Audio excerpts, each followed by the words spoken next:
Retro Music. And welcome back to the Retro Music Morning Show. Erick Jones here, along with Tim Battig and Brandy Nightingale. Hi. Today we're featuring music from Haircut 100, The Seeds, Devo, The Badleys, and more. Tim has a artist spotlight on Myrna Imada, a girl that he actually knows. Yeah, we kind of have an interesting kind of a request spotlight combination thing here. So we're going to look at that. Plus, we're going to talk about our childhood crushes, that are people that we've been in love with either on TV or at school and stuff. So we'll talk about that. So I have a long list. Very interesting. Yes. Erick was in love with a biscuit. That biscuit was fine, actually. Oh boy, I don't know where that came from, but anyway. So let's Air biscuit. Air biscuit, and the biscuit was blonde. Yeah. We've got plenty of those floating around, don't we? We sure do. Spicy wind. Spicy wind. That sounds kind of out there. I wanna be Barking spiders. Right. Of course, this is Sunday morning. Your morning, I was about to say your morning breeze, but your morning. Morning breeze. Yeah, that's it. Retro music. Your morning breeze. Oh golly. Jeez. Okay. All right. So we have Tim. You want to go ahead and tell us what our first song is? We're going to hear here. Yeah, we're gonna hear a song from the '80s from a band that. Oh gosh, they had a couple of songs really, but pretty much this was the big major one. They were probably the preppiest looking band you could have imagined. They were called Haircut 100, and this song is called Love Plus One. Retro Music. And that was Haircut 100 with Love Plus One. One of my favorite songs. Yeah, the lead singer Nick, oh golly, I just blanked on his name. But he ended up trying to have a solo career after that, and I think he had about one sort of minor hit, and that was about it for them. I don't know exactly what they ever did beyond that. Wow. So Brandy, who'd you have a crush on in high school? In high school? Yeah. Well, I don't know. Since I was a little girl, I always found comedians. I don't know.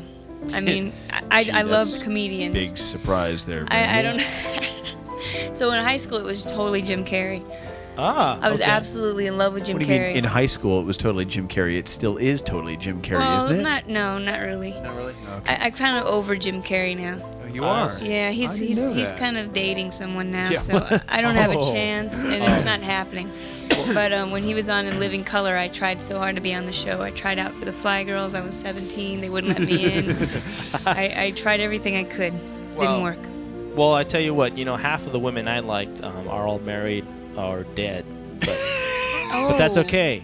Wow. That's okay. I'm like, I'm hanging in there, You're one of those kind of guys, huh? But there's still that one little biscuit that's still a still biscuit that's still out there. That's like something totally out of a Monty Python. And Erick loved the biscuit. Yes, and the biscuit was good. Oh my God. The biscuit was very good. And she would rise every morning. That's like about as She weird would as rise this. to the occasion. Oh. Let's moving right along. Okay. Our next song here. Okay. Well, this alrighty next song I'm really excited to announce here. Speaking of crushes, this is actually from a a movie that just came out. You know what? The cover of that thing reminds me of. Remember that movie called the one with Alicia Silverstone? Called The Crush, or what was it called? I don't know. The movie that she did right before Clueless? Right before Clueless. There's one where she had like a crush, and she was like this psychotic teenage chick who had a crush on this guy or something like that. And the cover of the poster, that reminded me of the cover of that. Okay, never mind. Okay. Well, if you guys are wondering what we're speaking of here, we're looking at the cover of the Almost Famous soundtrack. Okay, well, this song is one of my favorite on the CD anyway. It's called Mr. Farmer by The Seeds. Mr. Farmer. Mr. Farmer, better water Mr. your Farmer. crops. And that was Mr. Farmer from the Almost Famous soundtrack there. Great soundtrack, man. You just got to get it. It's in stores and it rocks. It totally rocks. You have to get it. You have got to get it. If you don't get it, you're not cool. Yeah. So, anyways, this next segment, we're gonna talk about our requested song. We normally do a requested song, but this is kind of unique. It's actually a requested song and a spotlight that Tim's gonna do about Tim and Jamie. Actually, the name of the artist is the name of the song is Jamie, but the name of the artist is Myrna Imata. Okay. So tell us about Myrna, and tell us about what you guys did together and stuff. Well, I had a friend of mine, actually, and this is kind of interesting because I got the request actually a few weeks ago from my friend Myrna. She said, "Why don't you play Jamie off of her CD, off of Myrna's CD?" And she said, "Why don't you play that and mention the fact that you actually sang on it?" Because I actually sang background. I actually played in a couple of songs on this, and then I actually did some live stuff with her when she did a CD release party. But I sang background on this song, and actually there's another song on the CD that I actually played French horn on. So Myrna actually put this CD together, gosh, I guess it's now 2 years ago. But I think the actual official release was last year. I remember actually going through the whole recording process, but it was a lot of fun to record, and we did this, and I had actually done this song with her years ago when she first wrote it, and so she wanted me to come in and sing the background vocals on it. Anyway, so Myrna put this out, and she actually had some really, really, really talented people play on this. There's actually on this song, Jamie, there's actually a local guy who plays electric violin, who's a real good player, and had some really unusual things kind of going on. Okay. So anyway, but this song is called Jamie, and what's the name of the album? The album's called Stand Out, and it's available, I guess, basically. Oh shoot! You know what? I'm going to have to find the email address because it's available kind of through the internet. I think I'll check on that again, but through Crown Management Group. But I need to find the. Yeah, I'll get the email later. She sings a little bit like it's like contemporary, like gospel stuff. Right? Yeah, it's like contemporary gospel, and actually, Myrna is really more of a composer in a lot of ways. She, her songs are not just. I remember trying to help some of the other people learn some of the parts because her songs are actually very, very complicated. A lot of them, and there's a lot of different things going on. She writes vocally and really kind of composes stuff. And there's some neat stuff on this CD, so it's very. Very, very cool. So in this song, Jamie, you want to listen for the back vocals, especially in the chorus, because you'll hear him and actually... Well, actually, you may have a hard time telling it's me because I am singing... I actually sing about 3.5 octaves on this song in different octaves. I end up helping the really, really low stuff at the end of the song. I'm doing some of the middle stuff at the beginning of the song, and then somewhere in the middle of the song, I'm doing some really, really high stuff. So it's pretty wild. It's funny. There's a girl that sings with you in the backup, and then there's a keyboard or something there, so you almost blend in with all of them. So it's hard to tell. Yeah, it's hard to tell at times, but I'm all over the place. So cool. So let's listen to this song called Jamie off of Myrna's album called Stand Out. Retro Music Spotlight. That was Jamie from Myrna Imata's album, Stand Out, and featuring Tim Battig, our very own Tim Battig, producer, Yay. songwriter, director, everything else. I don't know about that, but anyway, can do a lot of different things, I guess, but Right. wear a lot of different hats. Anyway, I did find the email, actually. The email address to ask about this album is Myrna, MYRNA 777 at earthlink.net. That's Myrna 777 at earthlink.net. Anyway, I think it's about time that we go pay some bills, so we'll be right back. Retro Music. You're listening to Erick Jones on Retro Music, Oh. the cure for your depressed mood. All right, and we're talking about crushes here. Of course, Brandy just talked about her high school crush on Jim Carrey. And Tim is still contemplating on whether or not he should tell about his because it's kind of risque. But of course, my crush. I tell you what, I did have a crush on Olivia Newton-John back in the early '80s. Which one of us didn't? Yeah. Well, other than Brandy, but Well, thank you. There were three: Olivia Newton-John, Xanadu. That was kind of like my fantasy crush. And of course, Batgirl Yvonne Craig, which I met at the comic book convention in L.A. She actually put me on the spot. I was, hoping to see her, and I'm thinking, wow, I get to see Batgirl in person. And go up to her, and there's a big table, there's a big line full of senior citizens, and I'm first in line. But of course, I'm like the only 29, 30-year-old person there. So And then I see her, and she's there, and I see the eyes and everything else. She's not wearing the costume because I just wouldn't look good on her. But It wouldn't look good on her butt? no, I don't. I want to kiss her, but she won't let me. Anyways, Oh my that's gosh. another song. Actually. But anyway, so Poor I asked Eric. her. Now, let me tell you, the only reason I saw Batman and Robin was because only when Batgirl came on. That's the reason. I told her that too. And then she goes, "So tell me, Eric, did you wear a blanket or a towel for a cape when you were a kid?" And so, And I can vouch for it, folks.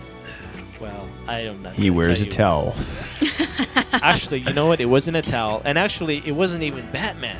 It was Superman. Well, of course, I don't want to Yes, go. I've seen. Yeah, Eric we've seen. is- Yeah. All right, when I was in high school, I actually dressed up as Superman underneath my school uniform, and nobody knew. And it wasn't a towel, and it wasn't. Are you serious? It wasn't a towel, and it was not a blanket. It was actually my mom's pink nightgown. Are you serious? You've Yeah. got to be kidding. But I tell you what, nobody knew. I was Well, wearing. now everyone knows. Now we all know. Oh no! Everyone knows. Oh, Everybody God. knows Okay, it. Mom, I'm sorry about the nightgown, but I will. I don't know man. where it is. That's just bad. That's extremely bad. Talk Uh, about risque. I don't know any more than that. You know know what? what? I think it's about time to play some music before Eric digs himself deeper in a hole. Yeah. So, Some bad stuff. yeah. So this next song we're going to do, which really has absolutely no segue into this at all that I can think of, but that's okay. It's about, I guess, a girl named Angeline. This particular song, when it came out, I really know very little about this band, other than the fact that, to me, when I first heard this song, I thought it was maybe like the Bare Naked Ladies meet like Blues Traveler or something like that, because the harmonica at the beginning. But anyway, I think it's just a really, really cool song. And so we're going to do a song by a band called the Badleys. And the song is called Angeline. Angeline, the Badleys. And no, I never had a crush on any girl named Angeline. I can't think of an Angeline that I even knew. Gosh. Angeline, the model, the Hollywood model, or no? Oh, God, no. Definitely not that one. You know, I did like her Angelina until I actually Jolie. saw her in person. Yeah, we're not going. Oh, Angelina Jolie, but that's no. We can't go there because Oh. that's a current crush, and Oh, we're it's a just not going there. current crush. Okay. Especially in her Morticia outfit when she came out for the Grammys. That was Yeah. I don't know, not Grammys, Oscars. So, gosh, crush. I guess I've been kind of the weird guy. I've kind of had, Eric. You might think it's weird that Eric had a crush on Batgirl or something like that, although maybe some of us did. I had crushes on cartoon characters. Now, of course, some of the cartoon characters that I picked, well, Jessica Rabbit. Oh my god. Oh, dear. Ariel, the Little Mermaid, and Jasmine from Aladdin. She was really hot. Those were my crushes. I looked at these cartoon women and I thought, gosh, it would be just an incredible thing to meet these people. I don't know what kind of fantasy world I was living in, but that was what I had crushes on. And that's probably really, really sick and twisted. That obviously, that's going to need a few years of therapy, I think, to get over. But anyway. You know, you ever seen Chippendales Rescue Rangers back in the 80s, or was it the early 90s? I think it was early 90s. Yeah. I remember that show, yes. I had a crush on the Squirrel Girl. It was the Squirrel eyes. Girl. Yeah, I don't know. Okay. You're talking about a squirrel. There's a problem with that. I thought I had issues. No, you have issues. That's really scary. Oh my gosh. Oh, dear. So, Brandy, what else? Who did you have a crush on? Who else did you have a crush on? Well, supposedly, in fact, I was just speaking with my mom about this last night. My first crush was Steve Martin. My mom said that, well, first of all, I had a poster of him hanging above my bed. And, oh my gosh, I can't believe I'm saying this. Had a poster hanging above my bed of him. My mom said that every time he'd come on TV or anytime I'd hear his name, I'd start screaming and running around the house. I was about 4 years old. And I couldn't say his name right. I used to say, Steve Mountain, Mama, Steve Mountain. And so I started liking comedians at a very young age. I was about 4. He was my first crush ever. Okay, I think we've pretty much explained why all three of us are in desperate need of therapy about this time. Good night. It's like, okay, Obviously, something in Brandy's past, which we're starting to discover, is the reason why she's into comedy now. Something in Erick's past, it caused him to wear a nightgown. As a pink, cape. As a cape. And a It doesn't pink one matter. at And a that. pink one Pink at that. one. And to have crushes on squirrels. And somehow something got twisted in my brain out of reality, and I got crushes on cartoon characters. But at least mine were human cartoon characters. Or you really, This that's is just showing not that we good. all have a lack of commitment, I'll let it and go. at the same time that we we are living in a fantasy world. That would explain why all three of us are single right now. Exactly. Oh That's my exactly gosh. it. Yeah. Oh dear. Oh, boy. Oh boy. You know what? We're never going to get any satisfaction. That's right. And we're going to leave you with this song because our show is about to end, and or whatever show is coming up next. I'm sure you'll be relieved. No, I was kidding. So if you'd like to hear anything on the show, you can email us. Our email address is ejonesradio@aol.com. That's EJONES radio@aol.com. And if you'd like to email me, you can email me at ruggedxpro, ruggedxpro@aol.com. And if you'd like to email me, my name is Brandy, by the way. That's toofunny@gte.net. That's the number 2, FUNNY @gte.net. For Retro Music, this is Erick Jones. Tim Battig, And Brandy Nightingale. we're saying goodbye to y'all because we can't get no satisfaction. Satisfaction. We'll see you next week. Okay.